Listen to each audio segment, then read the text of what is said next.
তো বন্ধুরা, আমি সীমা চ্যাটার্জি তোমাদের কাছে চলে এলাম একটা বড় ভিডিও নিয়ে। নতুন ভাই বোনেরা অনেকেই কাজ করছো, কাজের কিন্তু কোনো ঠিকানা পাচ্ছ না। তোমরা ভাবছো যে কাজ করতে এসেছি, হয়তো বা কালকেই প্রচুর প্রচুর ফলোয়ার্স বেড়ে যাবে এবং পরশু থেকে প্রচুর ইনকাম করতে লাগবো। এটা হয় না ভাই বোনেরা। নতুন কাজ করছো, নিজেকে অ্যাক্টিভ করো। মাথায় রাখবে, আমি নতুন, আমার পাশে থাকবেন, আমার সাথে থাকবেন, এইসব বলে কিন্তু কোনো ফায়দা নেই। আমরাও এগুলো বলে কিন্তু আমাদের আইডি দাঁড় করাতে পারিনি, আর তোমরাও কিন্তু পারবে না। অ্যাক্টিভ হবে বন্ধুরা। অ্যাক্টিভ কীভাবে হবে? অবশ্যই কিন্তু সময় মতন পোস্ট করবে, সময় মতন পোস্ট করে তোমার পোস্টে যে কমেন্টসগুলো আসছে তাদেরকে আনসার করবে। এবং তুমি যখন ফেসবুক প্ল্যাটফর্মটায় থাকবে তখন কিন্তু তোমার টাইম লাইনে আসা ভিডিওগুলোতে তোমাকে কমেন্ট করতে হবে, পোস্টগুলোতে তোমাকে কমেন্টস করতে হবে। মাথায় রাখবে, বড় বড় যে প্রোফাইল তাদের পোস্টে কমেন্ট করলে সেখানে প্রচুর প্রচুর মানুষ কমেন্ট করে যায়। অবশ্যই সেখানে আমরা কমেন্ট করলে এবং 10টা আইডিকে যদি রিয়াকশন করতে পারি, দুজনকে রিপ্লাই কমেন্ট করতে পারি, তাহলে আমাদের পরিচয় বাড়ে, পরিবার বাড়ে এবং অবশ্যই কিন্তু তার সাথে এনগেজ বেড়ে যায়। কি করে এনগেজ বাড়ে? অবশ্যই মাথায় রাখবে, সেই সব আইডিরা যাদেরকে রিয়াকশান করে আসছো তারা কিন্তু তোমার প্রোফাইল ভিজিট করতে আসে। যখনই তোমার প্রোফাইলটা ক্লিক করে ভিতরে ঢুকবে তখনই জানবে তোমার এনগেজমেন্ট বেড়ে গেল।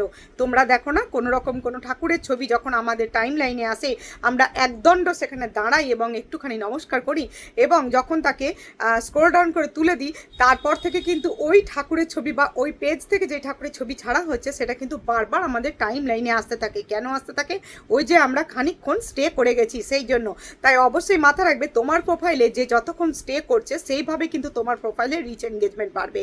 মাথায় রেখো, যতক্ষণ প্রোফাইলে কাউকে তুমি স্টে করাতে পারবে, যেমন তোমরা আমার এই ভিডিওটা দেখছো এবং মনোযোগ সহকারে দেখছো, তো তোমরা আমার এই পুরো ভিডিওটা দেখলে এই ভিডিওটা যে আমি 3 মিনিট বা 5 মিনিট যেটাই বানাই না কেন, সেই যে একটা ওয়াচ টাইম সেটা কিন্তু তুমি পুরো ওয়াচ করছো, এটা কিন্তু মেটার কাছে একটা সুন্দর নোটিফিকেশান যায় যে ভিডিওটা খুব ভালো।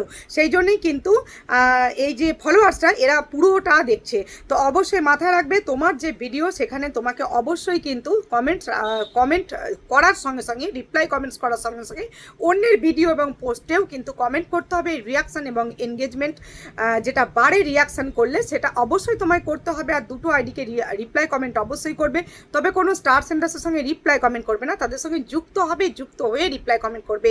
যুক্ত না হয়ে রিপ্লাই কমেন্ট করলে কোনোদিন কোনো স্টার সেন্টার সেই রিপ্লাই কমেন্ট ধরে কারোর পরিবারে আজও পর্যন্ত যায়নি এবং যাবেও না। মাথায় রাখবে, তাদের সঙ্গে যুক্ত হও, প্রত্যেক নিয়ত যদি তাদের পোস্টে কমেন্ট করতে থাকো, আশা করি আসবেন। হ্যাঁ, তবে অনেক স্টার সেন্টার্স ভাই বোনেরা কিন্তু আসেন না, এটাও মানতে হবে। নতুনরা যেটা বলে সেটাকেও কিন্তু অস্বীকার করা যাবে না। তবে আমি সেই সব স্টার সেন্টার্স ভাই বোনেদের উদ্দেশ্যে বলবো, অবশ্যই কিন্তু নজরে রাখবেন। 200 আইডি হোক বা 2 মিলিয়নের, আপনার পরিবারে যারা প্রত্যেক নিয়ত কমেন্টস রাখছে অবশ্যই তাদের দিকে একটু ধ্যান দেওয়ার চেষ্টা করবেন। অবশ্যই তাদের পরিবারে আপনার একটা কমপ্লিমেন্ট এবং আপনার কাছ থেকে পাওয়া একটা ছোট্ট ফুলের ভালোবাসা কিন্তু তাকে মোটিভেট করে আপনার পরিবারে আরও একটা কমেন্টস করানোর জন্য। তাই নতুনদের মন ভাঙবেন না প্রিয় ভাই বোনেরা। অবশ্যই কিন্তু তারা যে কথাগুলো বলছে সেগুলো কিন্তু ফেলে দেওয়া যায় না। তাই অবশ্যই একে অপরের পরিপূরক হন। প্ল্যাটফর্মটাকে জিততে কিন্তু কোনোই কঠিন কাজ নয়।